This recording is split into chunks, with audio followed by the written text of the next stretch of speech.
are listening to Just Roll Ones, your first stop for the last argument of kings. Join us as we delve into the epic world of Conquest, where strategy meets miniature warfare. From tactics to lore, we've got it all covered. Get ready to conquer the battlefield with us.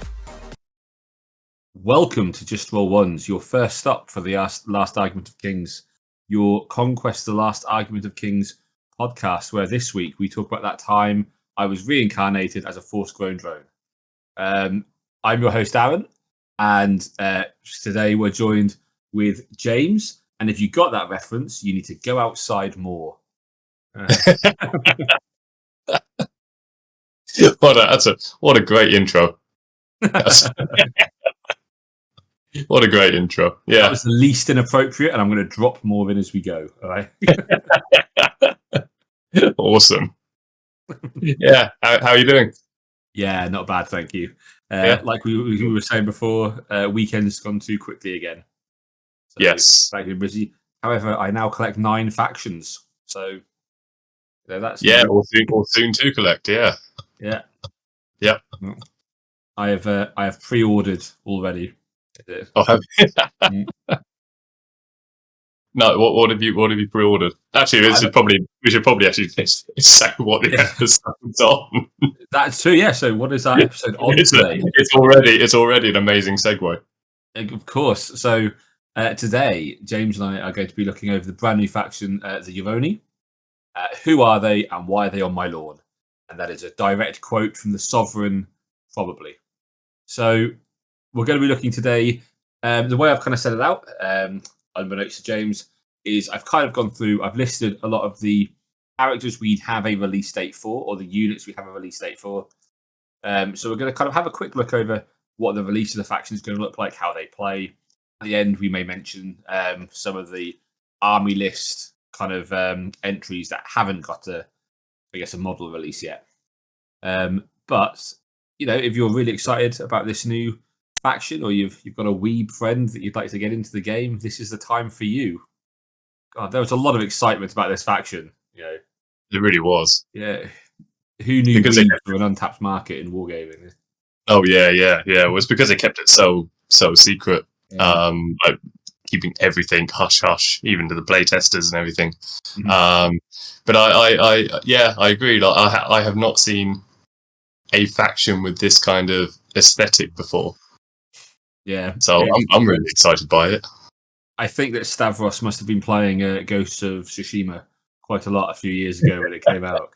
I love that game, and I'm very excited for this faction. It's such a cool. It's such a cool game. Like and I wouldn't be surprised if you took some inspiration from that and the way they took, the way they kind of developed that game and everything. Game. I should play it some more. Yeah. So. Yeah. Well, if you're ready, James, we're going to start off with another entry to the well-loved series of Lore with James. And I should make a little jingle. I need to make a jingle before we start. So, who are they? Who are the Yoroni? Oh, sorry, Yoroni. So the Yoroni, they are. It's kind of a bit difficult to describe them properly. They are like the easiest way is they are like demons, but not quite demons. They are when the what's called the war host was happening between the elder dragons and the 4 horsemen. It wasn't just like a fight between those elements. There were kind of what they're described as like the foot soldiers, vis-a-vis, and they're not necessarily like mortals or anything. We're still talking about like the elemental shards at this point and whatnot. So the shards came from the massive wounds that destruction gave creation when they were having a punch up, and also the wounds that creation gave destruction. And during the War of the Hosts, it's these shards that are also like kind of fighting on behalf of the horsemen. Now the dragons win this war, and they basically they kind of imprison the 4 horsemen, and they effectively kind of like just banish Conquest these shards, well, they also imprisoned, but they pretty much just imprisoned them in like the cosmos in general. They were effectively, for these shards, they were effectively in hell. Like, this is not a nice place, this is not a fun place. And where they were being kept, where they were being imprisoned, was basically almost eating away at them. And several of them tried to kind of like fight it and resist it, but many of them were actually now just starting to were really just starting to like give in to this now. So they were kept in the like in the cause of balance itself. Now, this went on for well, thousands of years. For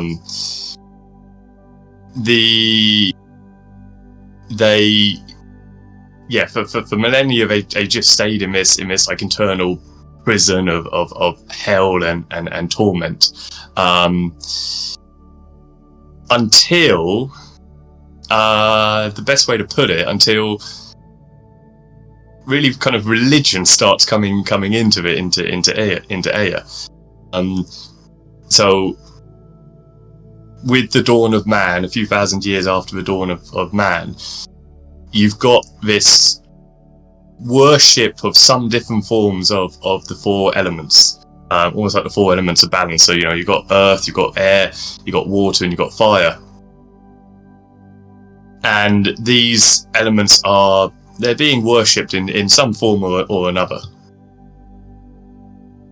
Now, there was, not on the main continent, but in some other unknown land, there was a tribe that turned into this, what seems to be like pretty strong civilization. They worshipped air, earth, water, and fire, but they also worshipped a fifth element as well, which was kind of unheard of. And this was known as the void, or the heavens. This was like a unifying force that kind of you can be you can feel, but you can't see. And this, where they were now worshipping this fifth element, this now, their prayers and their worship actually started to get through into this kind of elemental realm where the shards, these imprisoned shards, are being kept, and these shards can start to hear them. Now, for most of them, it's just jumble. They don't understand what it is, but there's some of them that could actually understand what was being said.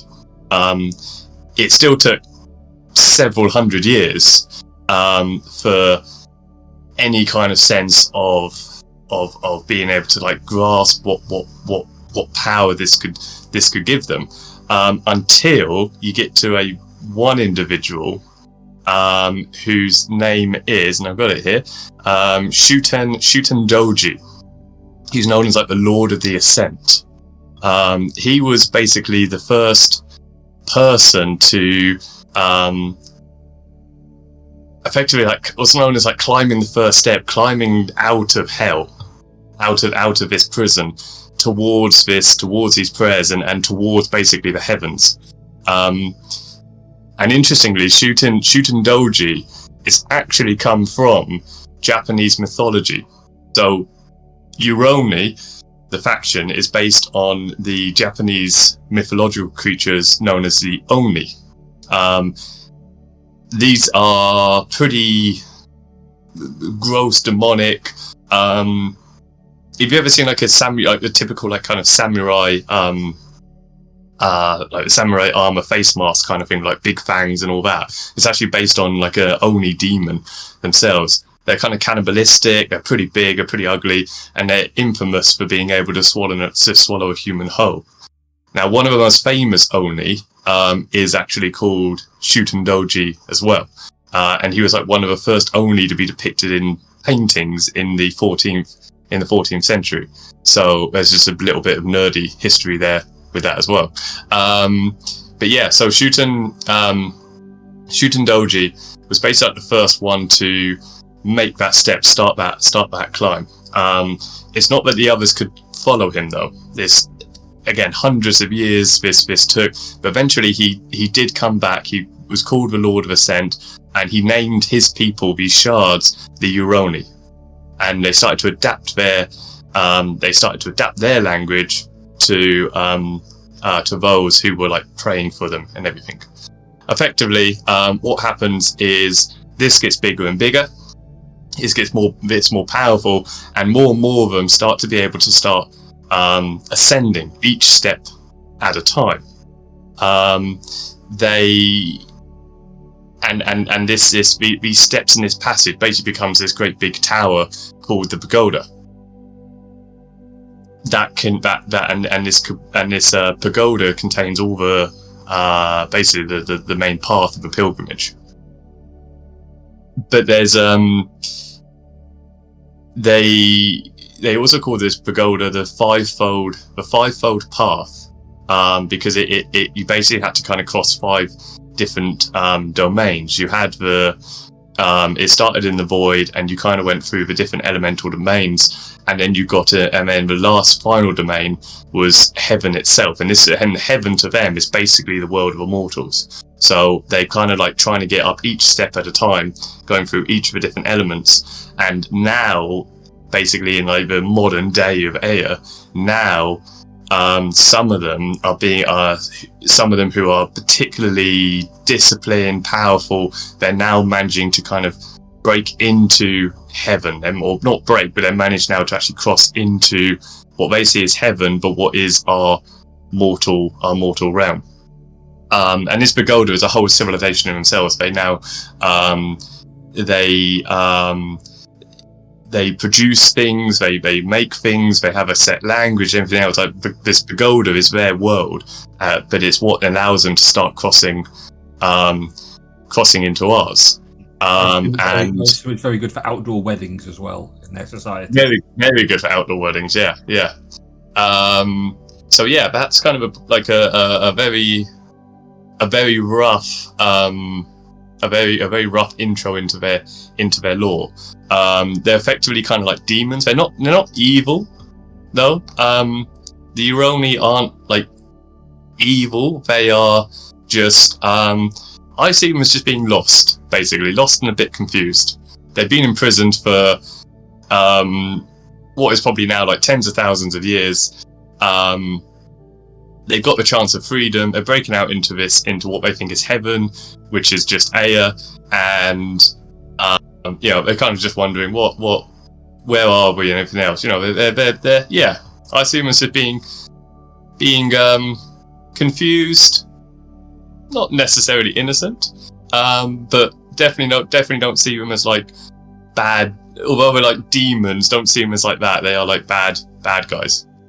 They're just this like, I don't know, like what neutral chaos. I guess I would class them as that. Yeah, they're not bad guys. So, yeah, Wudrun are still the bad guys then. Oh, Wudrun aren't bad. They're misunderstood. But yeah, I mean, even like the Oni themselves, they've undergone like a transformation. So the Oni were seen originally as really nasty. They were like associated with wars and destruction and natural disasters where people would just go missing, and if somebody from the village went missing, you would just think, oh, one of the Oni have got them. They've now kind of been undergoing transformations, and that now you still see them a lot in like popular culture and in Japan today, but they now have this like more like guardian, like almost like kind of semi-good guy kind of feel to them. Kind of relationship with them, even though a lot of them are still like guardians of hell itself as well. So yeah, that's the Yoroni. If you want kind of like Japanese mythological demons that basically wear samurai armor, this is the faction for you. That's it. I mean, they had one job, and it was to pick an aesthetic I didn't want. And they failed because I really, really like this army. I think they failed for a lot of people in that regard. Oh man, I was really hoping. So, like James mentioned before, I know I've mentioned before when we had the episode of Leo that we both do playtesting. but we had no idea what the aesthetic of this army was going to be or any of the lore. We've just seen the rules. So I was hoping it was going to be like, I don't know, like some kind of like cosmic horror Cthulhu style thing, because that's not really my thing. But I know people would really like it. It would be really popular.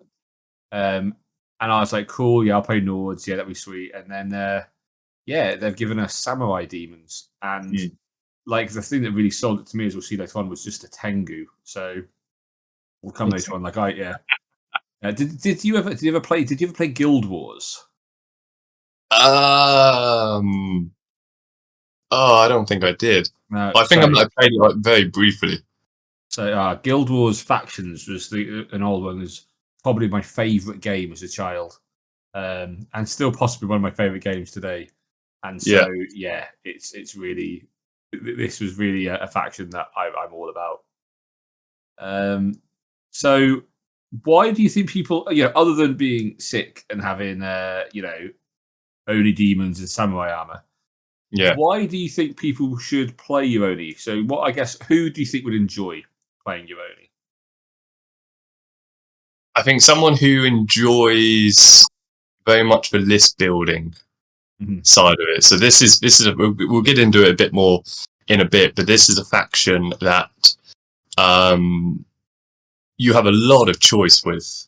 I don't necessarily mean kind of like just standout regiments, but the fact that you can, this one of the things coming about is modular regiments, as it's called, or modular stands. So you can start doing almost like pick and mix. Each regiment can just be a pick and mix of different things. So I think somebody who really likes getting into the nitty gritty of list building or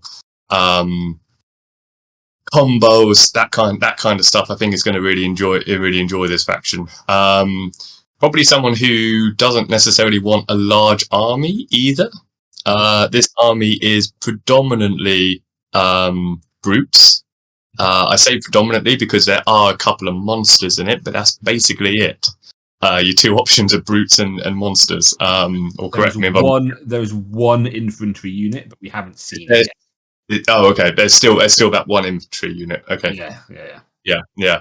So predominantly brutes. So it's quite an expensive, like points wise, it's an expensive army. So somebody who doesn't necessarily want to have to paint a lot of models. I mean, we're not talking about force-going drones here or anything.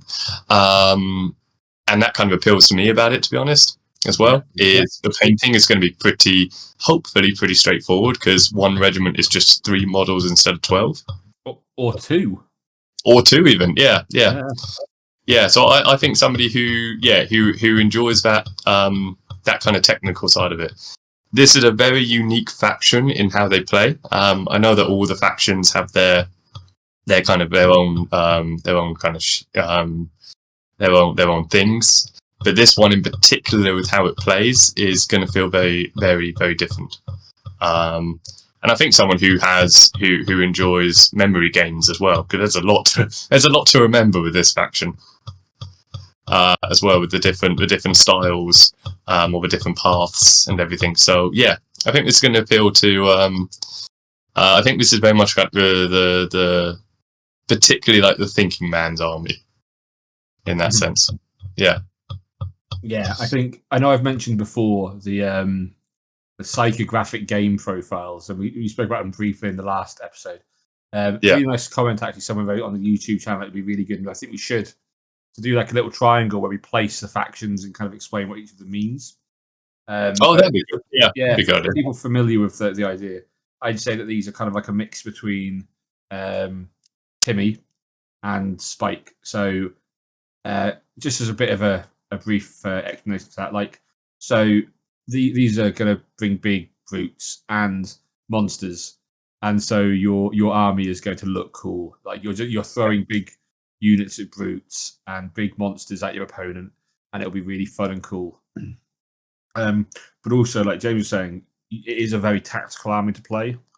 So I think I'd say, and I think this is how it's been designed, there's a fairly low skill floor. I wouldn't say it's the same as, maybe say Old Dominion, for instance. I think that's maybe a bit easier to play, but it's a fairly easy skill floor. Like if you're going to pick up the game with your friends, you can build some Oni smash at your opponent, you'll probably have a good time, But there's a really high kind of skill ceiling in that you're going to have less activations. And when we talk in a moment about the factions army rule and how the different cards work, that you'll see that there's a lot of thought that goes into planning out your turn and also building your army.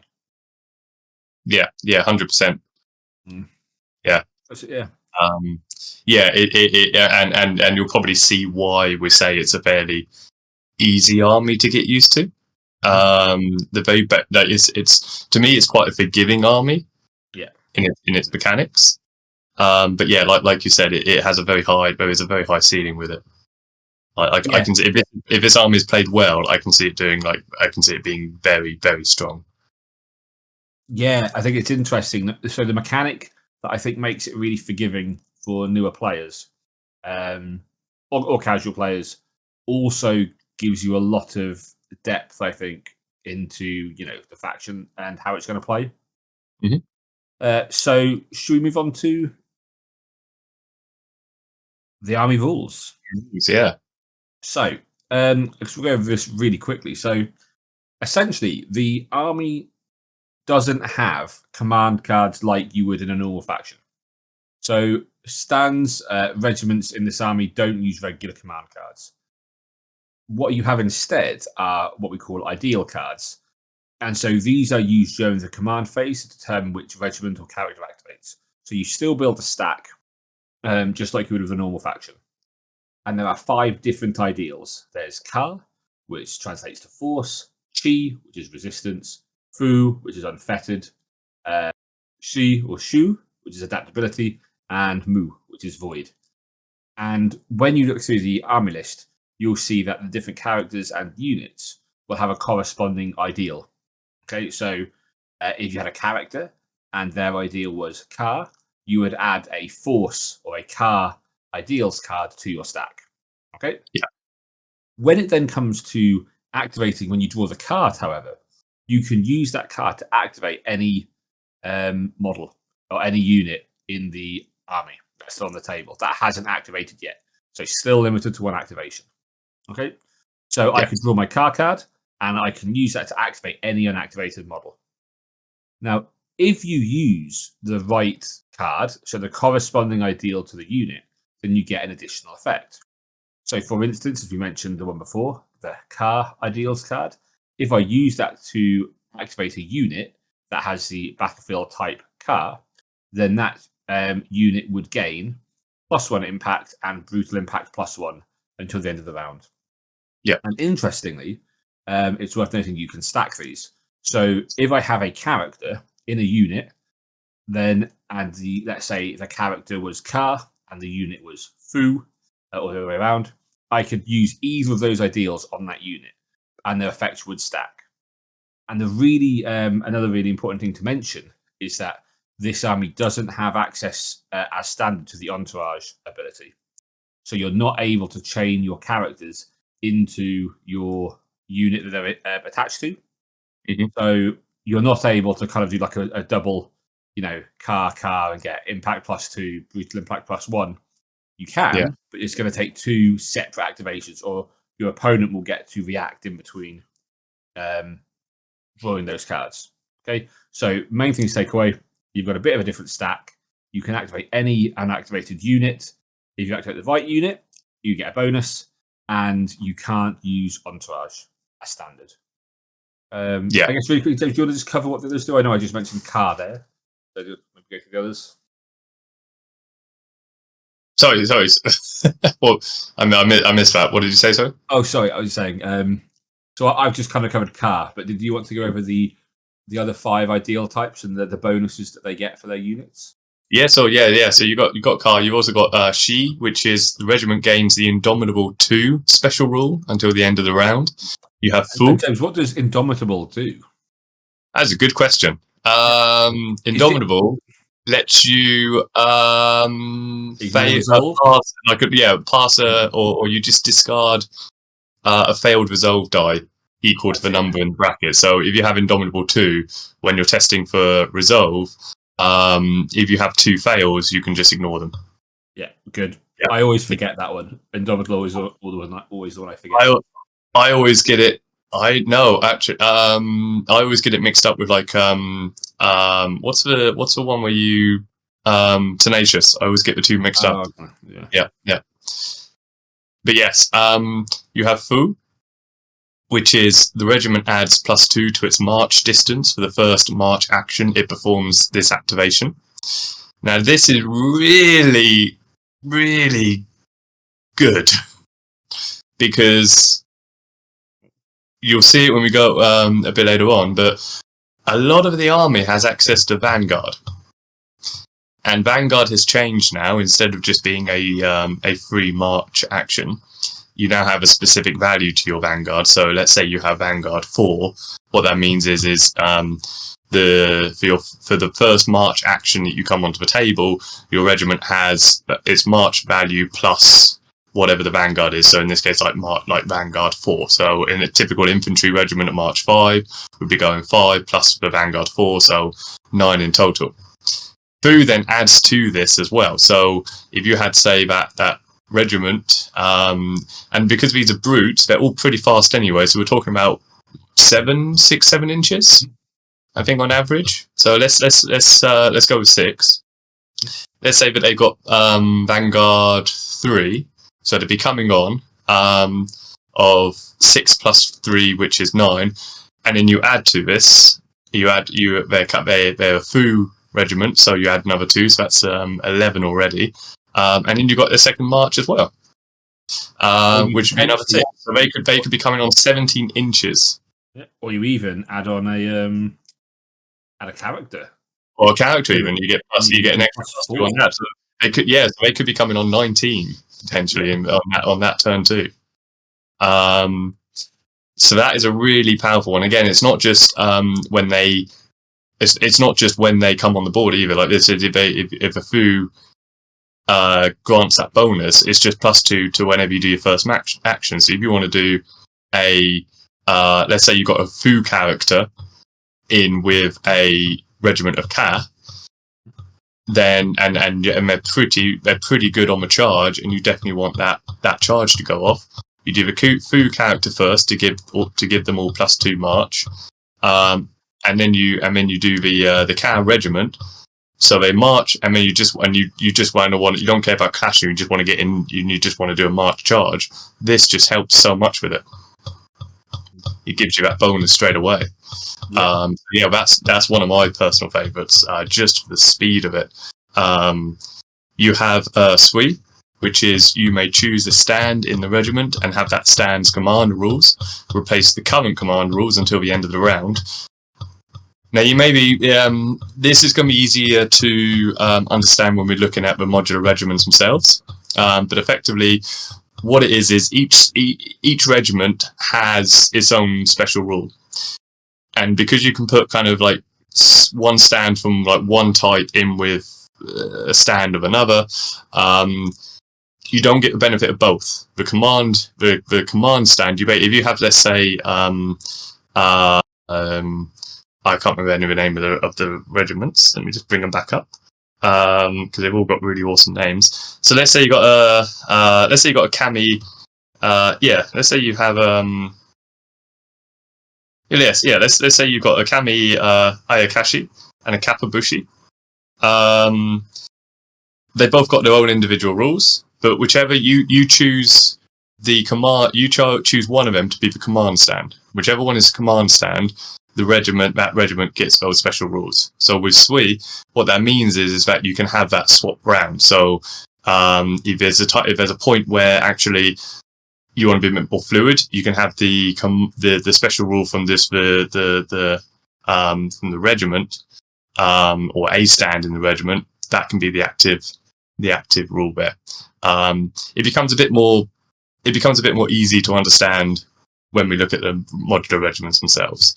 And you have Mu, which is the regiment adds +1 to its evasion characteristic to a maximum of 3 until the end of the round. Again, this is really good on some of them. A lot of them have evasion 1 anyway, so you're getting under evasion 2 on here, which is always really nice to have. And there are some really tanky units in here. Not let alone that they're all kind of brutes anyway, so they've all got pretty high wounds. This is just helping them stick around longer as well. So they're all really flavorful. I think they've all got their own. They've all got their own use. They've all got their own charm. And this is where like the list building comes in. So you've got these 5 different options basically to be playing around with, and how you want them to interact. Yeah, for sure. I think this is, as we're going through, it's going to be a really interesting kind of aspect of list building. I think if we make a start, we can have a look at the different characters.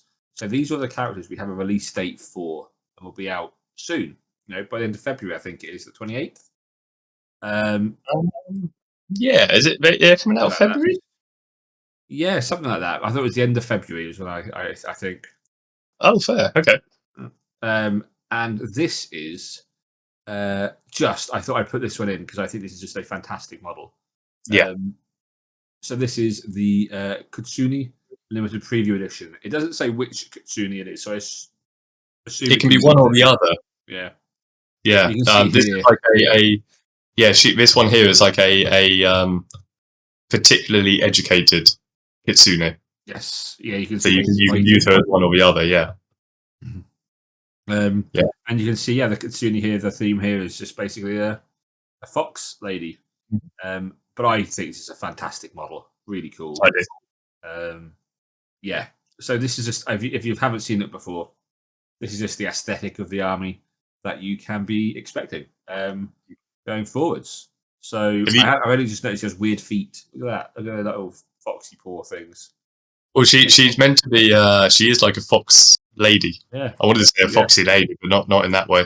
I should clip in the Knight's Tale clip. Oh yes. Yeah. No, and yeah. So one of the things about like the Yoroni is that some of them, and again from like from like the Japanese mythology side of them, is that they can take all kind of different shapes and sizes, but they can make themselves look like people. Mm-hmm. So that's what like this one, this Yoroni here has got kind of a kind of human-esque, like a bit more of a humanish look to her, which is a bit different when you see some of the other guys. Yeah, that's it. So yeah, this is the first one, but we'll make a start looking at here. This is going to be our first character. So this is the Daimyo. I've always pronounced it as a Daimyo. That might be wrong as well. Yeah. If any Japanese listeners wish to correct us, please do. But you can see here essentially that this is our first character, and I'll just make a note here. You can see under battlefield role that he will be a car example. So one thing that's really nice about these battlefield roles is that it gives you an idea what they want to do. So being car, that's kind of like the aggressive ideal. So he's likely going to want to be in a unit that is wanted to charge and to clash. So starting off, you can see obviously now characters no longer have a class or a movement, which is great. He's volley 1, which is fine. Clash 4. Nice. Attack 6, wound 7, resolve 4, defense 3, and evasion 2. I mean, resolve 4, fantastic for a character. You're putting him in a unit. Wound 7 is fantastic. This guy's going to be taking some duels. He's cleave 2. He's impact 3. And he also counts for 3 stands for the purpose of seizing zones. And you're going to see that on quite a lot of the characters. Yeah. That, like we mentioned before, you are likely going to have, you are definitely going to have less stands than your opponent. But, you can see here, they're fairly durable, and they're going to be counting for more than what your opponent has. Okay? So it's a character, it's a car, and disciplines. Disciplines are the upgrades, which we'll touch on in a little bit. So the supremacy ability here kind of follows for all of the other characters we're going to talk about. So once per round, so this is always active, once per round when activating a regiment or character with a car ideal, you may replace its effect with the following. Regiment gains the glorious charge special rule until the end of the round. So every turn, when you're activating with the car ideal, you can essentially, rather than having the +1 impact +1 brutal charge, you can give it glorious charge instead. And then activated. So this is if you activate at the start of the round in your supremacy phase. During this round, all friendly regiments activated by a car ideal benefit from its effect regardless of their battlefield role. Yeah. So essentially at this point, you've got your warlord is following the ideal of car, and no matter what their ideal is, they will still get the effects of brutal impact, and impact. But also, as you can see here, they could also use that other active ability to give any unit glorious charge. If you wanted. And so, yeah, because its main state is the modular regiment, and restricted are, I think, the monsters. The Dai Yokai and the Genya no Yokai. Yeah, they're the two monsters. Mm-hmm. Yeah, Genya is very sad that she has no yokai. Very sad. Yeah, so starting off, I think that you can see this character here. I think it gives a really good idea of what the faction is going to look like. Really, I love this guy. Yeah. The look of him is just Mm-hmm. He looks. I love it. He's in his anime sword pose. You can tell. Yeah, I love. And I love. Yeah, absolutely. I love that the sword isn't drawn. Yeah, like it's halfway there. Like he's got it poised, ready. Well, he's actually in this time, James. He's already drawn it, sliced something, and put it back. And we can't see. This is him actually putting it back. Yeah. Exactly. I think this model's awesome. Yeah. And then a dual kit with this model is kind of the other combat equivalent, which is the Oyabun. Yep. And you see very similar in its stats, but so it's volley 1 again. They haven't got a range attack. Clash 3, attack 6, wound 7, resolve 4. This guy's evasion 2. He has cleave 1. He has impact 3. He has one of the best rules, forward force, which is crazy, and quicksilver strikes. So whereas the last guy was just kind of a bit of a bruiser, wanted to get in and kind of just like smash stuff, this guy's a bit more of a tactician. He's giving you flank on the unit he's attached to. And, if he's going into duels, he already strikes first. So, hitting at Clash 3, Attack 6, and Cleave 1, you're probably going to have a good chance of dueling out a lot of the squishier characters before they get a chance to react to you. Yeah, definitely. It took me a while as well to figure out that was a pipe he's in his mouth. Oh, I couldn't figure it out properly, but I think it's a massive pipe. I thought which is awesome. I thought it was a bigger hammer, like a mouth hammer. Yeah, like you said, this guy's good. And forward force is particularly good because again, like it's there's a lot of medium stuff in this. Like there's not a huge amount of lights. In the game, there's a couple, but at the moment there are three. There's three options of lights. Yeah, so most of your stuff is you're gonna want your stuff coming in. Most of your army is going to be medium, probably medium mostly, maybe going into heavy a little bit. So that forward force just helps you get things onto the table as early, as early as you can. Yeah. No, that was it. And again, he also counts as 3 stands for seizing objective zones, which is great. And this, following the same pattern for supremacies, he is in the Chi ideal. So once per round, you can, when you activate a unit or character with a Chi ideal, you get the following. The regiment gains Harden +1, Oblivious. Really good, honestly. So the resolve 4, the defense 3. So, and I think that's actually pretty similar for a lot of the other regiments in the factions. So getting hardened +1 means that you're still rolling on 3s against a majority of the game, which is really good. And Yeah. the activated ability is anyone who activates chi is going to, anyone who activates a chi is going to benefit from it. And in this case, chi gives you Indomitable 2. So it's just making your resolves better across the army. Yeah. So personally, to me, nice unit. Probably wouldn't take him as the Warlord. I think this one's a little bit less impactful than the last one, just for his supremacy. Yeah, I think so. This guy's definitely the more like tanky version. It's still got Cleave 1 and everything. But yeah, at the moment, I think the Daimyo is probably still going to be, or the Daimyo is still going to be at the moment, the main choice. Yeah. Number 1. Yeah. And then we're going to get to the Kitsune Onmyoji. Onmyoji? Yeah, that sounds okay. Yeah. It's either on the OG or on my OG, which doesn't sound great. Yeah. On my OG sounds like a very, very English person trying to speak Japanese. It's a Kitsune on my OG.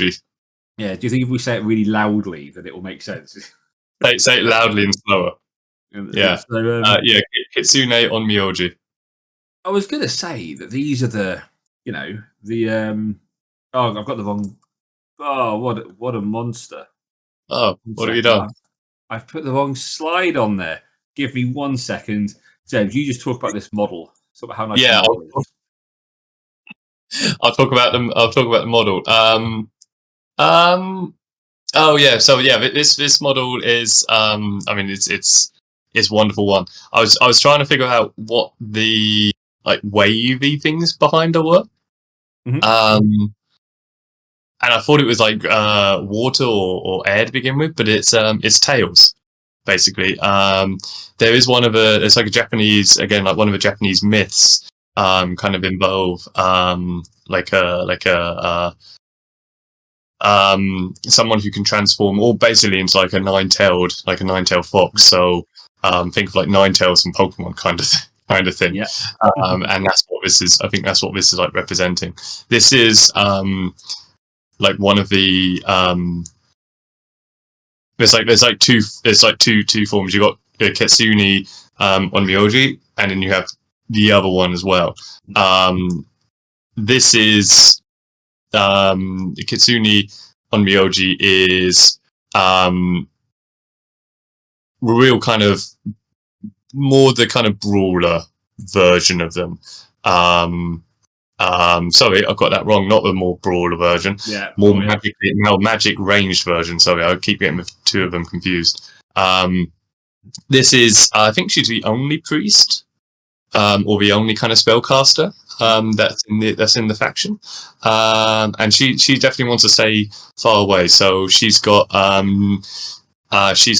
the again volley 3, clash 2, 5 attacks, 6 wounds. Resolve 4, Defense 3, and Evasion 2. She's got Barrage 3 of 14 inches. She has Deadly Shot with it, which is great. Impact 3, and Priest 6. And again, she's still got powerful presence herself as well. She has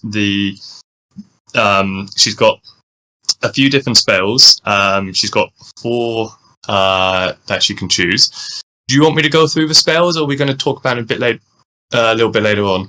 We can probably go through them now. Okay. Yeah. Cool. So we got Iron. First one we've got is Iron Soul of Discipline, which is the regiment gains the Unyielding special rule until the end of the round. So that is the basis, as I kind of called it. If I can't have it, neither can you, for the objective zone. She's got Blossom of the Wind. Iron Soul of Discipline is it's a range of self, so she casts it on herself, and it's attunement 3. Blossom of the Wind is 12-inch range with attunement 3, and its target enemy regiment can only perform a maximum of 2 actions during its activation until the end of the round.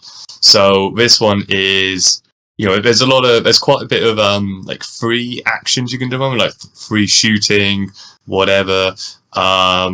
This just shuts all that off. So if you're going up against someone who loves his chosen a conquest, for instance, this is like the perfect counter. Yeah, against Moy as well. Not to do that. Yeah, it's only 12-inch range, so it's not like massive, but it does stop. It just chops off those, that free volley from the Quattle or Raptor Riders or whatever else, or even that potential like was it they do like March Charge Clash or something from the Bears. Yeah, so that's just a great counter. Hesitation, Bane of Deeds, is again 12-inch range with attunement 3. It's until the end of the round. When the target regiment becomes the target of an enemy regiment's volley action, it gains Tenacious 2 until the end of that action. So again, keep a near kind of tanky stuff or things that may not like being shot at, and Tenacious 2, you're just ignoring two wounds immediately. Which is amazing. And Misery of Failure Envisioned, which is again Ranger 12 and attunement 3. Target enemy regiment suffers -1 to its resolve characteristic until the end of the round. So again, all that nice. Those regiments that pretty much rely on the character's resolve in them, of like 3 or 4. This is now taking it down. This is now taking a chunk of it off, which is always good. So I think these are really nice spells. I think they're really good. I think they've all got their use as well. Yeah, no, I definitely agree. Again, she can take a single discipline. We'll talk about that in a bit. Her supremacy abilities is Mistress of the Winsome Mists. So it's again an always active one, once per round. When activating a regiment or character with a SWE ideal card, you can replace this effect with the following. The regiment immediately performs a free out-of-sequence spellcasting action as if its command stand were a spellcaster, and you can cast either Blossom of the Wind or Misery of Failure Envisioned. And this spell is automatically successfully resolved as if it scored the amount of successes required. That's really awesome.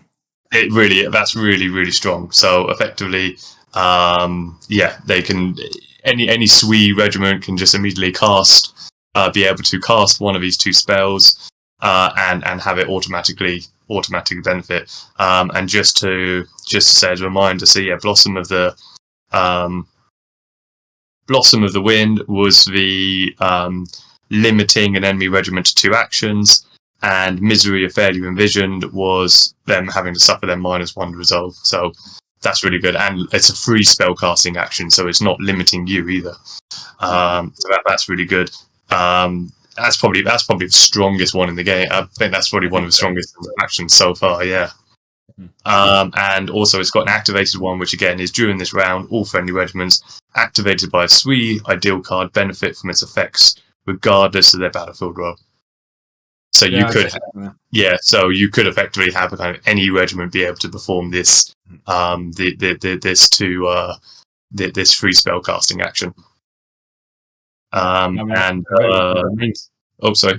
I very much agree. I think this is the best so far. Though, the activated part is not as strong as the other two, just because SWE is very situational. I think depending on how you built your army. It allows you with the modular regiments to change which is the command stand, or change the ideal. And we'll look at that later when we get onto the modular. Yeah, we'll come on to that in a little bit. And just to say, so again, she's got a modular regiment as a mainstay, as well as the Domaru Damashi. And restricted are the Doyokai and again the Genya no Ryokai. That's it. So yeah, I think this is I think she's pretty good.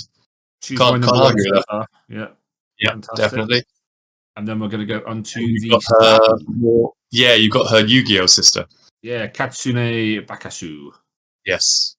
And so you can see as you know, compared to the last one, this one is very much more combat based. So Yeah. you've got volley 1 again, no range attack, clash 4, attacks 8, wound 6, resolve 4, and then defense 3, evasion 2. And her supremacy is called the Mistress of Azure Gales. And so the special rules are Deadly Blades, which is fantastic. And again, powerful presence counts 3 for scoring objectives or seizing objective zones. She has the Fu ideal, and Fu is the +2 to the march distance. So you're already in a really good ideal for this character, and she kind of wants to get up in their face and stab people. I think you can enjoy doing some duels with this character. Yeah, there's a particular discipline as well that I think goes really well with her. Okay. So, Mistress of Azure Gales. So again, same as the others, but she basically lets any character, once per round, any regiment with their Fu ideal can gain fluid formation as their special rule until the end of the round, which is just outstanding. That's a really, really strong supremacy. Maybe better than the last one. So one of the Kitsune, I think, are going to end up being my warlord. Yeah. So far, I haven't decided which one because Fu very good. Fortunately, I'm going to buy that limited edition one, so it can be either. Either or, fair enough. Yeah. And again, same warband, modular regiment, Damaru Damashi, which I know you're very happy about. Dei Yokai and Genya no Yokai. So what are your thoughts? So that's all the characters. What's your thought about them in all there? I think, I mean, they're all very different from each other. There's almost like a style, almost like for whatever kind of like play you want or how you do it. So there's a really good spell casting one. There's a good kind of like tactician support one. You've got the beefy hard hitting guy, but then you've also got the one. Then you've also got an option for kind of less hard hitting, but more attacks. Yeah. So like that would be the difference between the Daimo and the Kitsune Bakasu. Yeah, I think they're all great. Like you said, I'm going to struggle to decide which I will want as a warlord. I think I think overall the supremacies from the 2 Kitsune are best.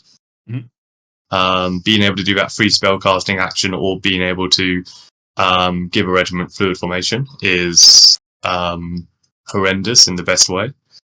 I think it'll be one of them. I think I'll probably go for the Bakasu. Yeah. I think the model looks awesome. And I think just from a more fun element, just having like her run up to people and just like just decimate them.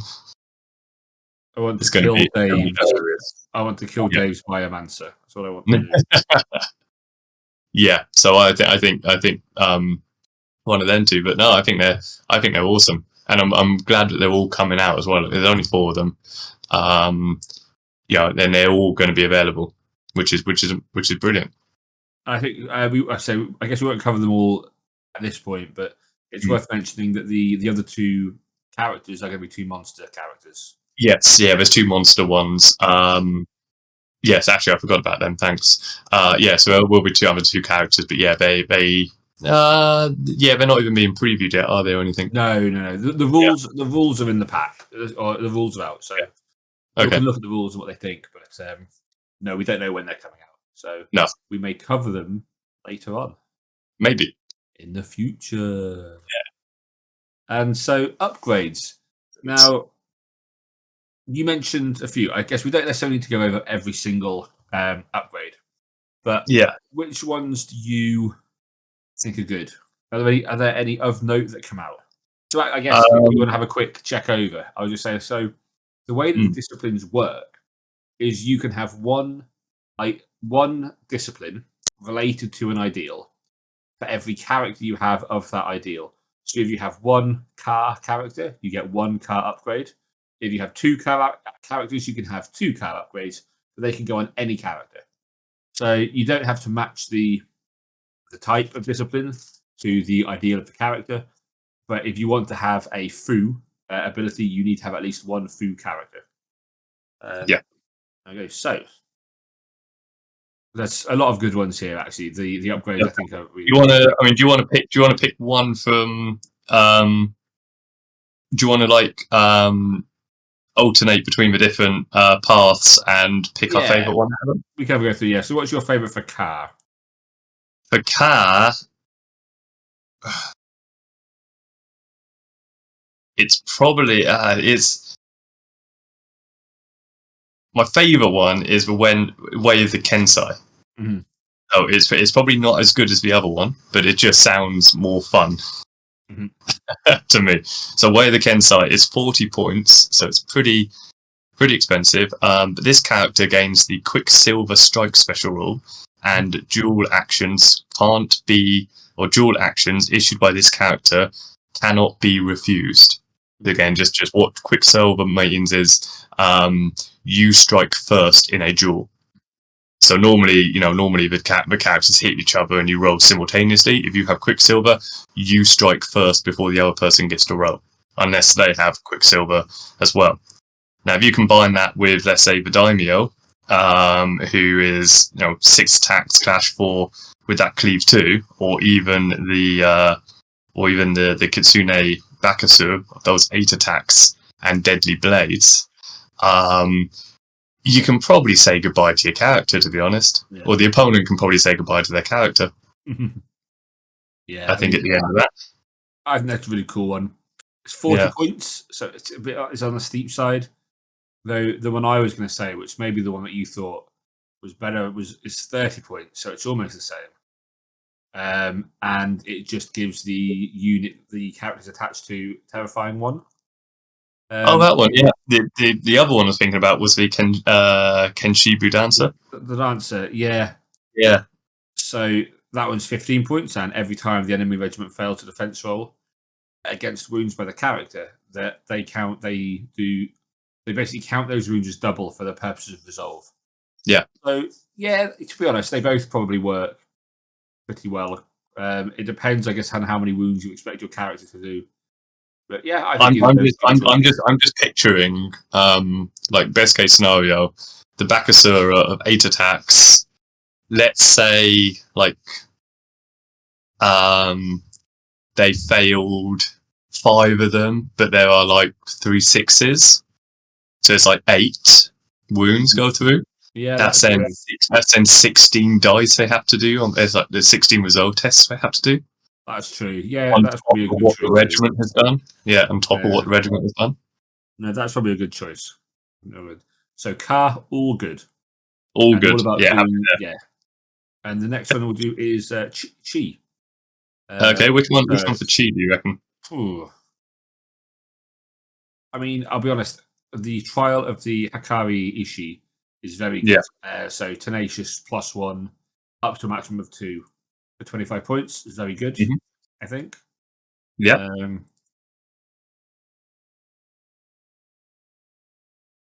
I think. Yeah, that one's definitely good. I love the Takagiro training. So this is basically if the regiment the character is part of doesn't perform any actions, so basically if they pass both their actions, they gain hardened 3 until their next activation. So not until the end of the round even, but until their next activation. I really want to do that into a Fallen Divinity. That's just... You kind of want to do that into anything, like Dragon Slayers, Thunder Riders, Apex, whatever. Yeah. That is huge. No, that's a really good one. Yeah. Fu. My favourite is Gunbai, which just gives you forward force. So it's 30 points for flank. It's not as fun as the others we've mentioned. But it very much is very good. Though the next one's actually fantastic as well. Do you want to say all are in really Fu? Good. Yeah, they have the Haichiwa, which is The regiment ignores hindering terrain. Again, it's brute regiments mostly, so hindering is going to completely screw up, let's say, the daimyos, or it's going to completely screw up Car's thing of impact hits, because if you're charging into hindering, you're going to lose them. And as brutes, you're not going to inspire anyway, so this ignores it. But yeah, also the my favorite one's probably the horror guy master. Mhm. So it gives the regiment unstoppable. There's Well- not a lot unstoppable in this army. And it also actually gives all friendly regiments within 10 inches unstoppable. Yes, it does. I missed that part. Yes. So yeah, so that's Thanks very for that. good. Yeah. So it's an aura one effectively. So it's not just It's not just benefiting the regiment the characters with. So yeah, that's probably going to be my go-to Okay. one for food. Next one is Sui. Sui. Really? I have to read through these very quickly. Do you have a favorite one?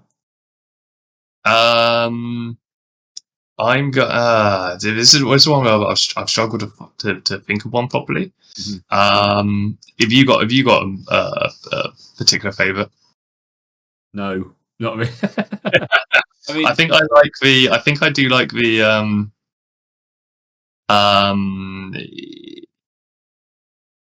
I think I do like the Fudoshin. So it's only 10 points, but it's friendly regiments within 10 inches of a character count as +3 stands for the purposes of scaling against enemy spellcasting actions. So again, it's a nice aura one. It's not just regiment she's with. Anything within 10 inches of it. Just the opponent sorcerer needing that extra success could be the difference between it failing or it going off and doing a bunch of damage. And like we said, it's a brute heavy army, so it's nice to have that 10-point upgrade, maybe to just round out your list. Absolutely, and probably because you're not really going to have this isn't the army where you're necessarily going to have big blocks of stuff. No. So scaling is probably not going to feature too heavily, or scaling is probably not going to be too much of an issue for the opponent. So this one just adds that little bit of aid to the army. And the next one, Moo or Void. Moo. There's 3 very good ones. So Purification Rites is 25 points, and it allows you to entourage. So the character that takes this is able to entourage. Very good on the spellcasting. Yes, absolutely. Yeah, definitely. I think that's my favourite one as well, to be honest. Just that ability to be able to entourage is huge. Flow is nice, but I mean, it just means that you don't count as line of sight for your own army. Mm-hmm. So yeah, that's nice. And a Fuda. Basically, when you activate using a Moo card, you may have the regiment, the characters attached to, gain the effect of any other ideal card. So that's also quite nice for 10 points as well. If you were to put that onto one of the Oni, you can basically let them have any of the ideals cards, which is nice, I think. Yep, definitely. With the spells. So yeah, they're the upgrades in a nutshell. There, I think there's again very very good ones. Standouts. We pick your favorite one. Oh crap! Okay, right. Which is your favorite one, and then which is the one you think will be taken most regularly? Oh, okay. I think my favorite one is. I think my favorite one is probably. Like Kenshibi. It's probably Kenshibi Dancer. Okay, yeah. Out of all of them, yeah. The one more regularly, I think, is maybe Forward Force. So Gunbai. Yeah. Or Horror Guy Master. I think one of them too. My favorite is Fudoshin. I think the theme there is just really cool. Yeah. Oh no, sorry, wrong one. I didn't mean that one. I meant Taki Gyo training. So the hard if you haven't done an activation. That's just really fun. And I was also I'd also probably said Gunbai, but I'll go for Purification Rites. Because I think Entourage is really powerful with spellcasters, especially. Yes, definitely. That's fantastic. Yeah. So Units. Units. I'll Now, let this is you interesting because take the one unit that's going to be in this section. I love the models for these guys. Ghost Samurai. These are the Ghost of Tsushima. These are the Ghosts of Tsushima. The Domaru Damashi. So they're a light brute. Now first one to probably point out is that there's like two different types. You have like standard regiments like these guys, and then you've also got the modular regiments. So, but for these guys, they are they're a brute. They're movement 6 or march 6, body 1, clash 2, 4 attacks, 4 wounds, resolve 3, defense 2, and evasion 1. They've got impact 2 and unstoppable, and they have a leader. They're reliable. They're nothing to really shout about. But they're 140 points and 40 points per stand. But because they're basically just like floating armor and spirits, they have like a unique rule, which is friendly regiments can draw line of sight through this regiment. So you can run this up, and your archers behind don't have to worry about line of sight on these guys. And it's only for friendly regiments, so the enemy still need to treat them as being a target. I like these guys. Yeah, they're also Mu, so they get +1 evasion if they activate with their ideal card. Yeah, which is nice. It makes them evasion 2, which I think. We realise how good that is. Yeah, I think we were talking before. We were talking before we went. We started recording. I think you said we both love the model. I think you said like you might struggle to find a place for these. Yeah, I mean, I think when we come to the other lights that we can see in the modular regiment, like I love the models. I don't think this is a bad unit. I just think I don't know. I think it's maybe hard to find a place in the faction. But that will entirely come down to points, because I say that, but these are still only approximately 45 points a stand, which is a lot cheaper than the modular regiment. So, I say that, but actually, this is your screen, I guess, for the faction. Yeah, absolutely. Cool. Yeah, that's good. Yeah. And then, right, so that's all the units done, and now we're going to go into the modular units. That's the only light regiment coming out, isn't it? Yeah. Yes. Awesome. So, the other one coming out, I just want to see if I can get the name right. So, the other unit coming out, Shikigami. Shikigami. If you want to find them and then Google what they are, I'm very excited to see what the sculptors do. Yes, with that unit. Absolutely. But so, do you want to quickly kind of explain how do the modular units work? Yeah. So, so these are the modular units. So this is very much like pick and mix. There are a couple of restrictions. So if you're having if you're having two different regiments or two different stands in the same regiment, one of those types has to be more than 50%. So effectively, if I was going to say,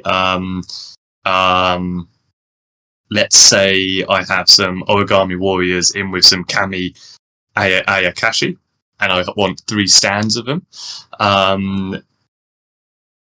I need to decide whether the origami warriors or the kami are going to be the majority. So if I decide on the kami, I need to make sure that if there's a 3-stand regiment, two stands of those are the kami, and 1 stand is then the origami warriors.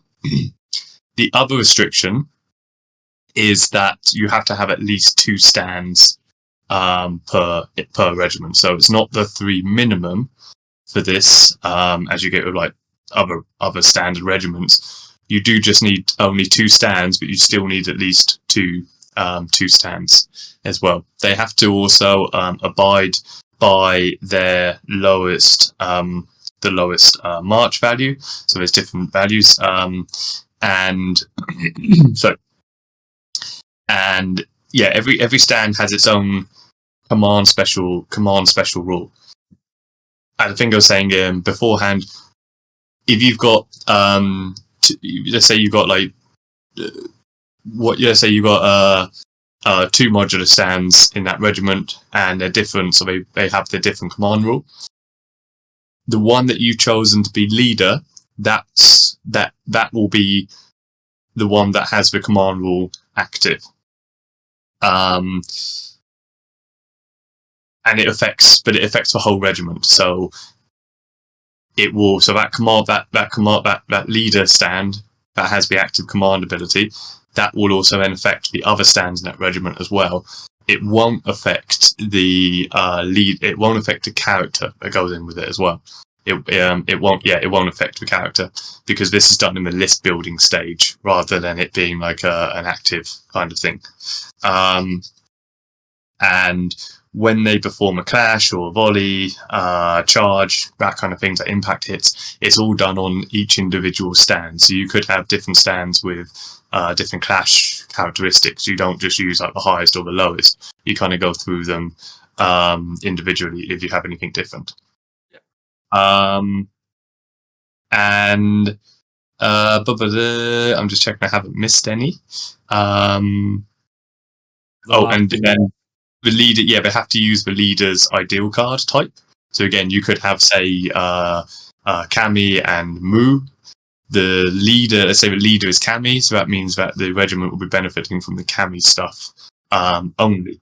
And finally, all the modular regiments have the Enlightened special rule, and this one is really good as well. So the first time that the regiment would be broken, they perform a immediate out of sequence rally or combat rally at the end of the action that caused them to become broken. So it's very much like the is Dwagam that still have it, like this kind of free ability to rally as soon as they get broken. So again, where you've only got two, let's say you've got a regiment with just two stands, if one of those stands go, that regiment is now broken because they've lost half their stands. So it's this Enlightened special rule is a way of making that less what's the word? Making having two stands less of a negative. Less punishing, I guess. Yeah, that's the word. Thank you. Yeah, less punishing. But it is at the end of the action. So let's say you got like a 4-stand regiment, they could still be, if there's enough like wounds going over, you could still be broken and shattered before that action is done for Enlightened to kick in. So there's still a little bit of like a thorn in the grass there. But yeah, I think like how the modular regiments work, I think it's going to give a lot of flexibility. There's a lot of freedom of choice there, and it's a very, very different way of doing it. It's almost like a much more, it's like auxiliary stands turned up to 11 kind of thing. Yes, yeah, definitely. Yeah, definitely. So I really like it. I do too. Let's take a look at the first ones. So these are the Oni Ayakashi, and these are basically big, beefy Oni dudes with big swords. That guy on the right definitely doesn't have a katana. That's like a bone sword. Looking about to kill people. He starts to remind me of Warbread. Yeah, but like cooler. Yeah. And so these are 80 points to stand. They are medium. They're move 6, volley 1, clash 3, 5 attacks, 6 wounds, 3 resolve, 3 defense, evasion 1. Yeah. And they have the car special rule, or the car battlefield rule. So they are cleave 2, they're impact 2. And if one of these guys is your commander or your leader, then the regiment adds +1 to its attacks characteristic and also gains the Juggernaut special rule Juggernaut, I believe, is when you charge, you always count as rolling a 5. It's when it's your march. It's a set value. It's your march plus 5 inches. 5. That's it. Yeah. Yeah. Yeah. So sorry, yeah, it counts as always roll. Yeah, I see what you're saying. Sorry, it always counts as rolling a 5. Yeah. So that's these first guys. What do you think about them? I guess. Yeah, these guys are. I want to say that these are probably like the standard typical modular guys you're going to see a lot of. Yeah. They do the fighting very well. They hit hard. They hit like a hammer with a cleave too. They've got a very good clash already. So again, that'd be like clash 4 when they inspire. They're tough. Ka gives them that extra. So if they like activate on Ka, then they would be like impact 3 with brutal impact 1, which is amazing. And again, like that their command special rule as well. You know, it has like 6 attacks and also a juggernaut one. So you'd get like that. You would know what your distance would be for the charge. Yeah, I can't argue with these guys, to be honest. I think they look awesome. Yeah, I think these are going to be very, very, like I said, kind of like the more, like one of the more common stands you're going to start seeing. I wouldn't be surprised if you start seeing a few regiments of just like plain regiments of these guys as well. Yeah, I mean, they've got a lot of skulls on their belt. Makes you think they're good at killing people. Yeah, I think so. You'd have to be a real psychopath to walk around with skulls of people you didn't kill. That's the next level of weird. Or just some like weird flex. Yeah, well, exactly. Yeah, but you can see, this guy here. He's got a flute as well, so he's nice and musical. Oh, he is. Yeah. Oh, he does. Yeah. So, let's have a look on the next one. This is the Kami Ayakashi. The Kami Ayakashi. These look a bit like sumo wrestlers. These are some pretty cool models, I think. They remind me of. I've been ever since I've seen it. I've been trying to remember what they remind me of, and it's like a video game character or something. I'm still can't bloody remember. Is it What I Really Am? So these guys are move 6, volley 1, clash 3, attacks 5, wound 6, resolve 3, defense 3, evasion 1. They have trample 2 and impact 2, and if this is your command stand, they get +1 defense and evasion. So you get defense 4 brutes. Like, that's just fantastic. Yes. Defense 4, evasion 2, possibly harden 3. I really want to just sit these guys on a point and just like harden 3 for. That's kind of what they want to do. Yeah, that's kind of what they want to do, isn't it? When there's nothing. They don't have any cleave or anything. They've got a decent number of attacks, but they are. Yeah, these guys are definitely I'm gonna get them onto the objective as quick as I can, and I'm just gonna leave them there. And the best thing is, if you do double passing, you pass both your actions. I believe you would still get your trample attacks against your opponent. So if they you would, because it's not an action. It's at the end of activation, so you trample. Yeah, so you have like a block of 6 of these. You'll still be doing 12 attacks. Well, attacks, 12 hits. 12. 12 auto hits. Yeah. That'd be wonderful. I just want to do that for fun. That's what it reminds me of. I've just realised that the middle guy. Have you played any of the new Zelda games like Breath of the Wild or? I played Breath of the Wild. Yeah. Do you know about the big Cyclopsy?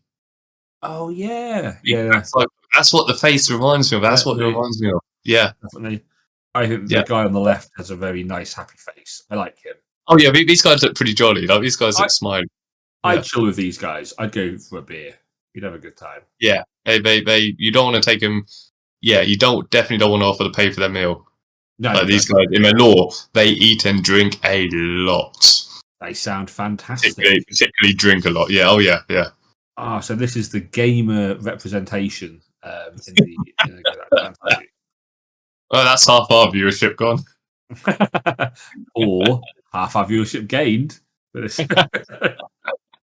So the next one is the Tengu. Now, I mentioned Guild Wars factions earlier. I have had such a soft spot for Tengu for like 20 years, and I love these models. So Tengu Ayakashi, and these are your ranged units. So these are brutes. They're medium. They move 7, volley 3, clash 2, 4 attacks, 4 wounds, 4 resolve, 3 resolve, 3 defense, evasion 1. And these guys are Fu.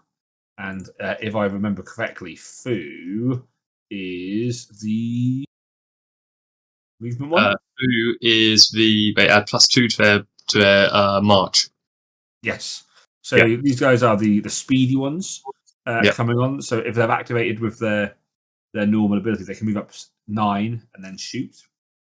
Their command special rule is when this regiment becomes the target of an enemy regiment's volley, they gain Tenacious 1, and they also gain Vanguard 4. So on the turn these guys come on, they can move on their. If you activate their Fu card, they can move 30. They can move 20 inches onto the board. Which is before 20 inches. So 4 from the Vanguard plus their 2 on that first march. 7, and another 7. And I didn't mention the Barrage 4, 14-inch range, armor piercing 1, and rapid volley. So these guys can walk on 13 inches and then shoot 14 inches. So they can threat up, what would that be? 27 inches from your backline, they can threaten your opponent with shooting on the turn they come in. Yes. And also, if the regiment is fully made of Tengu, they gain the fly special, which is pretty cool. That's cool. Yeah, and that's not just like Tengu. That's because there's 2 versions of these guys. You've got the shooting unit or the shooting version, but you've also got the close combat version. But as long as that regiment has, there they are. As long as the regiment has like either of these guys, they get fly. Yeah, they get fancy hats now. Yeah. That guy on the left, he's chilling. He's having a great time. He has got a vibe there. Yeah, he looks drunk. I don't know why. I'm just assuming he's drunk. He's these are. I think both of these are my favourite models so far in the. Mine too. They're some of my favourite in the game so far. I absolutely love these, and I think they are favourite the faction. Yeah, these really sold it for me. So these guys are medium. They move 7, volley 1, clash 3, 6 attacks, 5 wounds, 3 resolve, 3 defense, 1 evasion. They're also Fu, so they're moving pretty rapid. They've got flawless strikes, impact 2. Nice. And if they are your commander or your command stand, then they ignore the effects of hindering terrain, and they also gain Vanguard 4. So again, also if it's only Tengu, they gain fly. This is, I think, fantastic unit. Yeah, absolutely. I could. Yeah, it'd be interesting to see like how fun they are, like combining the 2 of them and just have this really good shooting unit that's just racing up the board to only come and like hit you with some swords. Well, yeah, exactly. Yeah, and that fly ability is brilliant. Yeah, no, 100%. And I believe the final unit that we're getting on release is the Kappabushi, who these actually might be my favourite models. So the Kappa are, creepy tortoise things that live under bridges and try and eat travelers, I believe. But the really interesting part of the lore for Conquest is they've got kind of a bowl of water on their head, and if that water was ever spilled, then they would cease existing. They would essentially just die. And so very industrious turtles we've got here is they just wear hats so they can't spill the water.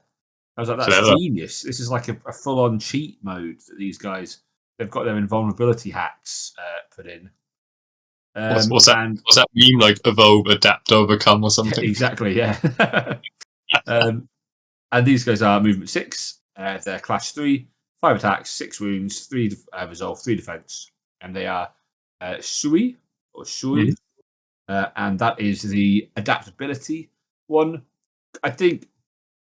I'm sure someone's going to use it really, to really good effect at some point. But at the moment, I'm a bit. I've not played them enough that I'm underwhelmed with Sui, but not with these guys because they're Cleave 1, Impact 2, Flurry, which is fantastic. And if they're your commander, then the regiment can be activated and gains the effect of any ideal card, regardless of the battlefield role. So if these guys are your commanders, then they can use any card to activate them and gain that effect. So that's really strong, I think. Yeah. It's like a really nice adaptable unit you can throw in. Reasonable output, reasonable defense. I think these are really good unit. Yeah, 100%. Again, I agree with you. I haven't. Yeah, Sui for me is it's not one I'm particularly going to focus on too much. No, it's the hardest one to use. Yeah, but these models are cool. Definitely, they've grown on me. I wasn't too fussed with them when I first saw them, but they've grown on me now. Yeah. And again, so it's not out at release, but there is one more that will be coming out eventually, which is the Origami Warriors, whose models we haven't seen yet, and I guess maybe it's worth mentioning them because they're part of the modular regiment. So the Origami Warriors are the cheapest; they're only 60 points a stand, and they are Mu, and so they're lights. They're move 6, volley 1, clash 2, 5 attacks, 5 wounds, 3 resolve, 3 defense, and evasion 1. They have lethal demise, and their command ability is when the regiment becomes a target of an enemy volley, they gain tenacious 2. Origami warriors don't count towards the regiment becoming broken. And in the fold, should the regiment be completely comprised of Origami warriors, the regiment gains Vanguard 3. And cannot be broken. And I think so. This is part of the thing I think about the what were they called? The enchanted armor we looked at earlier. The Damaru. Damashi. Yeah. Is that I think that this unit's also just really good. So it's hard. But again, they are still more expensive. They're about 20 points more expensive per stand. So I can see. There will be times that you want to take them, but. Yeah, I just can't wait to see what they're going to do with the models, like you said, on these guys. Though I remember Leo. What's it? I was going to say I think this exact same thing you were about to say. I remember Leo saying about it gaining lethal demise and saying that it would be hilarious because when we see the model. Oh yeah. It's probably just lethal demise is probably just dying from paper cuts. Exactly. Yeah. I can't. Well, I'm so excited to see the model of them. I was also going to say like during the playtesting, these guys were like so underrated. Mm-hmm. They did so much work. I think you and David both had like some units of these because these were meant to be like the shit, like just the chaff unit, weren't they? Yeah. Oh well. Yeah. So I'm keen to see what they come out as. And I think that's them. Well, that's all the modulars. Yeah, that's all the modular stands done. I think the monsters are like going to be. We'll know more about them soonish. I think. Yeah. I think so. Yeah.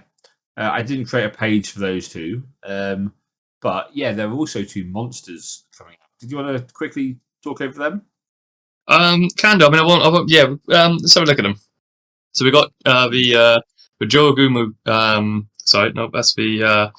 We got the Dai Yokai. There's 260 points. March 7, volley 1, clash 4, 12 attacks, 18 wounds, resolve 4, defense 3, evasion 2. Its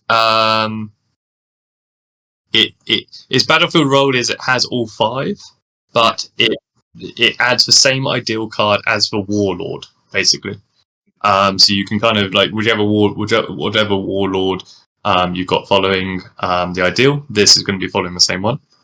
And it's got Cleave 1. It's Fearless. It's Impact 5. Terrifying 1.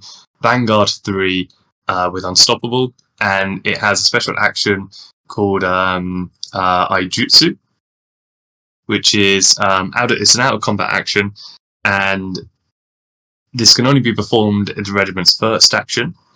And this, the Daiokai immediately performs a 12-inch march directly forward, ignoring all intervening regiments and characters. The regiment must be placed in a legal position at the end of a movement. And you can select one enemy regiment that the monsters march through, and it can perform a free out-of-sequence clash against it. They're treated as if these hits are treated as if they are being inflicted to the front of the regiment, as if the monster is like in contact with them. And then once this action is performed, the regiment can't do anything else. So this is like epic. This is basically like a phantom monster just like dispersing, like floating through the ranks and just attacking them as it goes by. Mm-hmm. I love that. And you've got the Genya no Yokai, which has the same, pretty much the same, mostly the same stats, apart from it's got a clash of 3 instead of 4. It's got 11 attacks instead of 12. Again, same thing as the other one. It follows the same ideal as the Warlord, but this is much more like a punchy one. It's Cleave 3. It's got Enlightening Fury, I'll come back to. It's got Fearless, Impact 7, Terrifying 1, Vanguard 3, and Unstoppable. And the Enlightening Fury is every time that this monster gains the benefits of an ideal card, it keeps those effects until the end of the battle. Should the Daiokai gain the benefits of an ideal card modified by the Warlord Supremacy ability, it keeps those effects instead. So that's pretty good. That means that basically once it's got the benefits, you can activate it with any ideal card. It doesn't need to be the same one, and you know that it's going to have those benefits now regardless. So yeah, I think they're great. I'm so keen to see them. I'm so keen to see the models. Me too. Yeah, really excited to see the models on these guys. And yeah. Well, so that's the faction as it stands at the moment. I thought it'd be really good to have a look at the start collecting. So how could you get into Yoroni and buy these two together? The two-player starter box. This is an incredible deal. So in the UK, we use England numbers, but I think it probably works out the same around the world. So the retail recommended price of the new two-player starter box is €200. That translates to about £160, £170. And then if you get kind of like a local store, friendly local gaming store discount on top of that, you can probably get this box for about £150 and or dollars, depending, maybe a bit more in dollars. Yeah. Looking at that, so let's say you're paying £80 even, or $80 for this box. You are able to get 860 points on the Yoroni side. So you have the Daimo Warlord, and I gave him Hanya. It was a reasonable upgrade to take. And then you can take your 3 modular regiments. So in this box, you get the Oni Ayakashi, you get the Kami Ayakashi, and you get a box of Tengu. In the picture, they're shown as the melee ones. I picked the range ones just in this example list. I believe the Tengu are multi-kit. I don't know actually. Are the Oni or the Ayakashi multi-kits as well? So the Tengu are dual kits. Yeah. The Ayakashi and the the Ayakashi and the or the Oni and the Kami are different, I think. Yeah, I thought so. So yeah, I'm pretty sure because the bodies look completely different. Exactly. Yeah, that was my thought. Yeah. So there you go. So basically, you can get 860 points from this box. So if you can find a willing Woodroom player, this is just a fantastic buy-in, and frankly, buying 2, fantastic starting point. I believe that the Warlord, the Daimo, is multi-kit as well, so you can have one of each of the more brutish characters, and that is probably how I'm planning to start the faction. Personally, I'm going to pick up 2 2-player starter sets, split with people. I'm going to pick up the limited edition Fox Lady, Foxy Lady. But there is another option. But what's your thoughts, Woodroom player, on this 2-player starter set? From a price perspective, like you're spot on.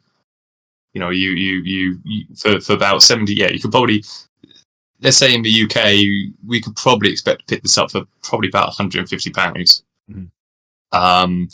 If you can find someone to split that with, they're getting Quattles and Raptors and Hunting Pack for £75. The Quattle itself is £100. So it's a massive, it's a major, it's like a major saving for a Wardroom player, especially for someone who's looking to get into it, looking to get into the army or expand on it. There's not 860 points worth of models in it though. There are. I was meaning to add them up, but I think it's a little one-sided towards the Yoroni. Let me just don't play these against each other. Don't play these against each other. Let me just have a look. So Windlord is 210, Hunting Pack is 120, and Raptor Riders is 180. Even if I add, you can't add anything. So it's 510 points on the Wardroon side. So yeah, even if you took away that, even if you took away the discipline that you're giving the Warlord, it's still a little one-sided. You'd be taking away one of the units, is what you'd be doing. Yeah, you basically need to take away effectively one of the Yoroni units. But I think like you said, from a cost perspective, I think it's brilliant. Wardroon is a very popular faction, so I don't think, if anyone is thinking about it, I don't think anyone's gonna struggle to find someone who'd be tempted by the Wardroon side. I have to admit, if I didn't have 2 Quattle on the way already, I would be probably splitting it with you. But I can't justify 4 Quattle. And transporting that is going to be hell. But I think I really like it. It'd be interesting to see like what lore they put behind it. I think they normally put some lore behind these starter boxes, and it's also kind of got me thinking that the campaign pack is possibly going to feature Yoroni versus Wardroon. Possibly. I'm purely speculating on that. I don't know either way. And I'm purely going off the fact that the last starter box of the City States versus Sorcerer Kings, they turned out to have a campaign. No, that's true. Together. That's true. I thought we were going to have Yoroni against Sorcerer Kings, and they were going to do a double up on Sorcerer Kings, but they haven't done a double up yet because there's 9 factions, so there's got to be one double up so far. Yeah, unless the mysterious 10th faction is announced. It's that question mark, isn't there? I do not believe. I'm just saying, Darryl spent a lot of time explaining his aesthetic preferences of the website. Yet for a long time, we had an odd number of factions on there. So I'm just saying now, I don't believe him. I think faction 10 is maybe not imminent, but maybe sooner than we think. Yeah, I have no idea. That's not insider information, by the way. I don't know anything. It will be. I don't know if it will be as. It'll be interesting to see, but I don't know if it'll be as secret as this one. I think if there's any like Weaver Corps or whatnot, they'll probably want to shout about it early. But I think so too. The focus at the moment is on the Yoroni. Yes, yeah. But yeah, and there is also a First Blood Well, that's what I pack was going coming to out as say. well. So, if you, like me, you only have one friend to split the box with, then a really good option is the First Blood box that James was just mentioning. Oh, there it is. Nice. So, absolutely fantastic deal, I think. I didn't work out the points on this one. But if we look here, you've got the Foxy Lady, you've got Yep. the Spirity Armor, Domosu, you've got the Tengu, two Tengu, you've got some of the Chubby Oni, you've got a Kappa, and you've got the, I don't know, Jimbro Oni. Yeah. Or the, as I'm I'll call them, the just uWuGurs. making that. I'm just making that now very quickly Mhm. to have I a think look. Or if I can actually, I'm not sure.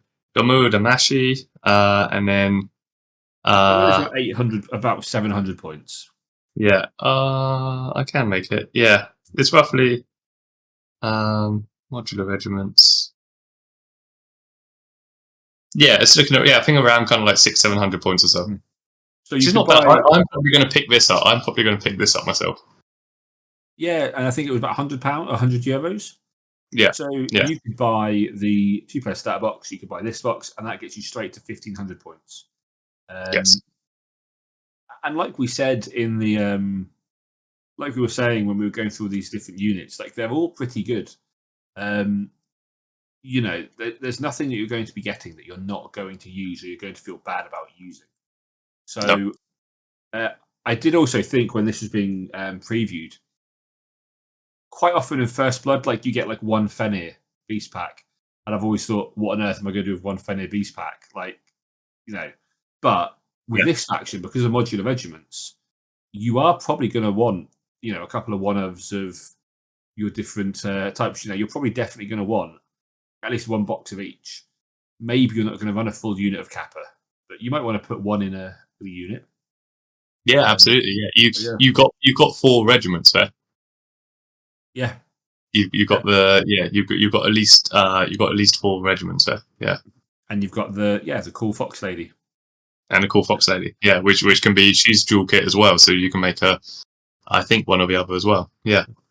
I've been really good this podcast, and I've made like no anime jokes the entire time. I haven't even called. I made one like the Bakusari reminds me of Yu-Gi-Oh. Yeah, I mean, look, I've not even called them uWuGurs, so that was also uWuGurs.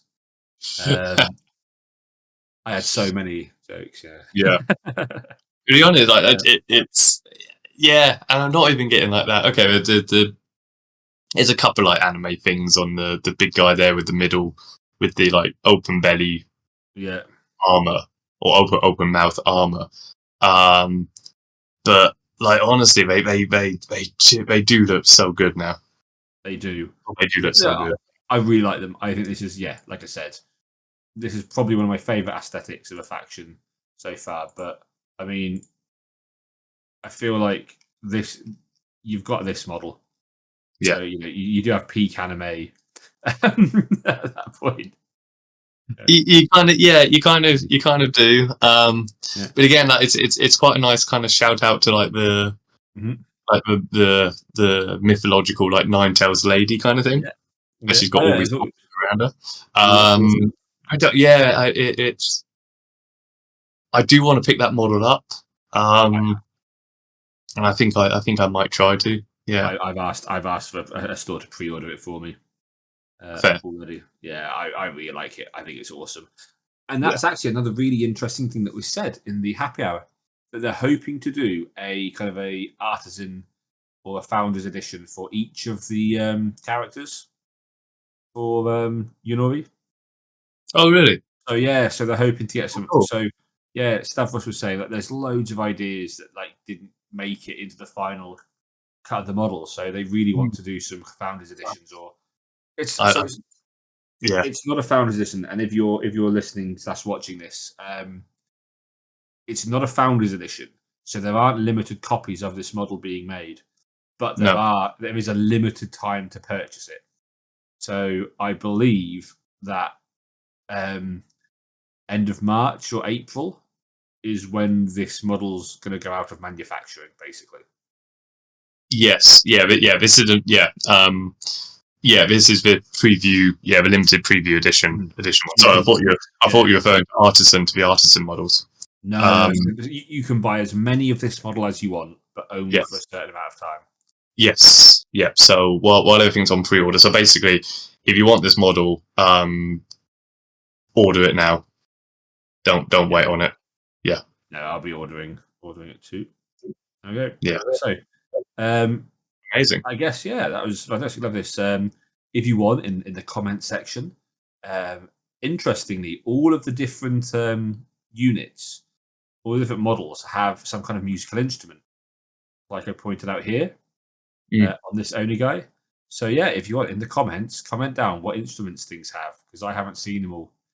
So there you go.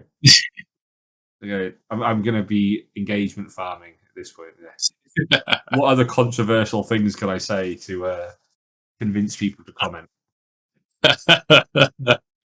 I don't know. I mean, we can. We probably alienated half our viewership. If they've watched, we pissed on the look of the models for making anime references. No, everyone loves anime. It's right. So now at the end. So if you've made it this far, you can listen to our ending ramblings of the faction. So I tell my students. So I teach international students. A lot of them like anime, and I always tell them a story. Like when I was at sixth form, we used to make fun of all the anime kids, like losers watching anime. It's stupid. Like, get over yourself. And I just wouldn't. I was just like, no, anime's dumb. Anime's stupid. I'm not a loser. I'm not going to watch it. And it was like I must have been like 23, 24, and one of my friends was like, Aaron, just watch this. It's good. And I was like, no, it's stupid. And then I got really bored, and I was like, you know what? It was on Netflix. I was like, right, sod it. I'll watch the first season. I think. Oh, it was it was Full Metal Alchemist. Oh. And I was like, this is actually amazing. I'm really sorry that I've made fun of people for so long. This is a very enjoyable series. Full Metal Alchemist is amazing. It's one of my favorite ones. And Attack on Titan was the second one I watched. I was going to say, I was just about to say, have you watched Attack on Titan? That's my favorite. That's my favorite anime. I'm not normally a fan of like when anime goes to anime. Right, is that the thing? Like too over the top anime, but like the more serious, dark stuff, like Attack on Titan and Full Metal Alchemist to an extent as well. Yeah, that's the advice I do generally give to my students. I was like, the problem with talking about anime is that those anime people will hear you and try and talk and join the. It's like, many of us just enjoy it for what it is and aren't weird. No, we don't want to just look at anime panties and shit. No, if you've bought an anime pillow, then I'm sorry, but you are a bit weird. And it's okay. You can still listen. Everyone's a bit weird. However, like that is a weird boundary. I think that I definitely have. Yeah, each to their own. Yeah. Of course, yeah. I'm trying to think what was one of the ones I watched, and it was like so sexualized. It was like, this is weird, and they're all in school, and it was like, this is uncomfortable to this is almost uncomfortable to watch right now. I was going to say, what anime I do enjoy, like the first 10 episodes of Sword Art Online, because then it's really bad, but the start of it was fantastic. I really enjoyed the first 10 episodes. I like Sword Art. I normally skip past all the romancy stuff to the fights and whatnot. Sword Art. When it stopped being about going up the different levels, I was like, kind of boring now. But at the start, I really enjoyed it. It was good. Any anime recommendations, by the way, please do just send them to me or James, because I'm very bored at the moment. So I'm not, Yeah, I have watched some really good ones. Have you heard of Crunchyroll? Crunchyroll, yeah. Crunchyroll, that's it. Yeah. You can get like a subscription through Amazon for it and stuff, and Okay, yeah. yeah, that's all just basically like anime, but it's all like really cool stuff. I'll tell you what I have. I've been watching One Piece from the start. I've recently started Yeah, I've never One done One Piece. Piece. Yeah, So I am on episode. Just hope it doesn't play. Oh wait, no, I've lost it. Oh wait, damn it, I can't remember what episode I got up to. I think I got up to episode like 53 or something, fair. and I believe it's out of 1,122. Yeah, yeah. There's a few of them. Yeah. Yeah. So I don't think I'm going to get through that. Bleach is another good one you might like. Not when I've watched. Oh yeah. That's it. So welcome to Just for Ones, the podcast about anime. The question today: is it wrong to pick up a girl on the elemental planes? Mm. I was trying to say today. I really love with anime. I love the translated names into English because sometimes they're normal and sometimes they're just bizarre. I've been meaning to like look up a bunch of these names and just like translate them and see what they mean. This army, I really want to collect it. It's gonna be a bugger to remember some of the names. I mean, I genuinely think that come like LGT time, there's going to be just a ton of people with anime demons, as I'm going to call them from now on. I think so. Yeah, I think so. Super cool. I really like them. I love the Tengu. That's my faction, I think. The archer Tengu they look amazing. They really do. Man. Yeah.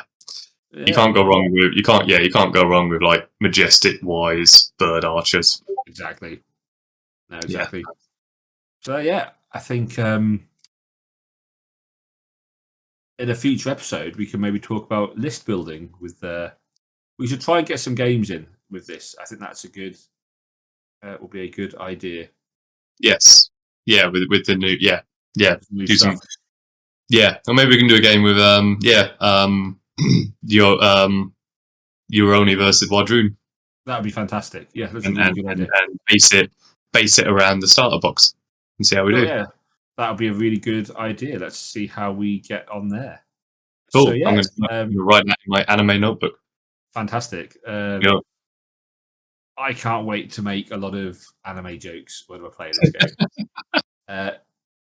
So if you've made it this far and also then made it through that rambling about mainstream animes that we've watched, well done. Yeah, and just comment down below. Let us know which unit you're most excited for. What's your favourite aesthetic unit in this faction? I've also, like I said last time, I've also been told it really helps if you like and subscribe. I need to move that to the start. Then everyone gets it. That'd be really useful. Yeah. Please like and subscribe. And thank you. Yeah. Oh, so overall, final question. Overall, what's your favourite regiment and/or character, regardless like look, just like overall? In terms of rules, I mean, I also really do like the Tengu, the range Tengu. Barrage 4, 14-inch, armor piercing 1, rapid volley, really good. They're volley 3. So if you can get them to aim, volley 4, like these guys are going to pick up units. They're also medium, so they score. So yeah, I think this is all-round outstanding unit, and also one you can probably just pick 2 of. So you just have 2 stands running about. You have pick up 2 boxes. You've got 3 units of 2 stands running about, just like, I don't know, murking fools. And it's going to be, really enjoyable. Yeah. What's yours? What do you think? Same, I think. Yeah, I think really same. Good, the Tengu. Either or, like ranged or the combat. Yeah. I think they both. I think they're just both beautiful. Yeah. No, agreed. Yeah. Agreed. Great. Cool. So we'll book in our again, we'll try and do a bit of a battle report episode on the Yoroni versus the Flying Wood Rune, the Winged Menace. That'd be a good name. That'd be a good name. Yeah. Write that down in your anime notebook. I'm going to put it underneath my anime pillow. Oh dear. Rolling dice on the battlefield, armies clash, no time to yield. Knights and monsters, banners fly, we march to war, do or die. Hold the line, don't break the ranks. In this fight, there's no room for thanks. Conquest calls, the game begins. Only one side ever wins. Just roll once, we're living on the edge. In the heat of battle, standing on the ledge. Just roll once, it's fate or it's skill. We don't lose, we fight with iron will.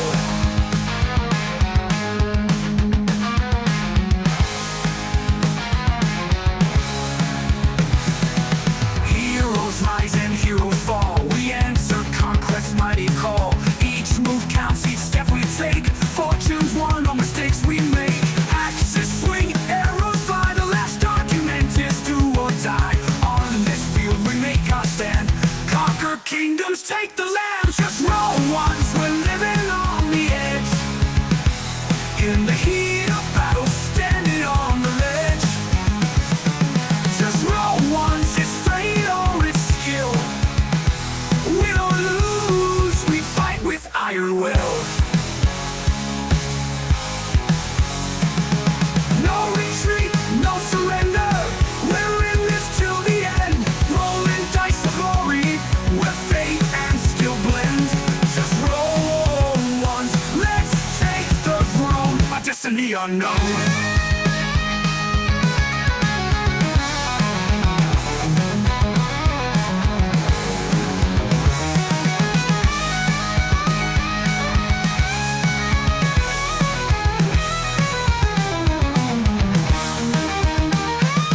Just roll once, we're living on the edge. In the heat of battle, standing on the ledge. Just roll once, it's fate or it's skill. We don't lose, we fight with iron will.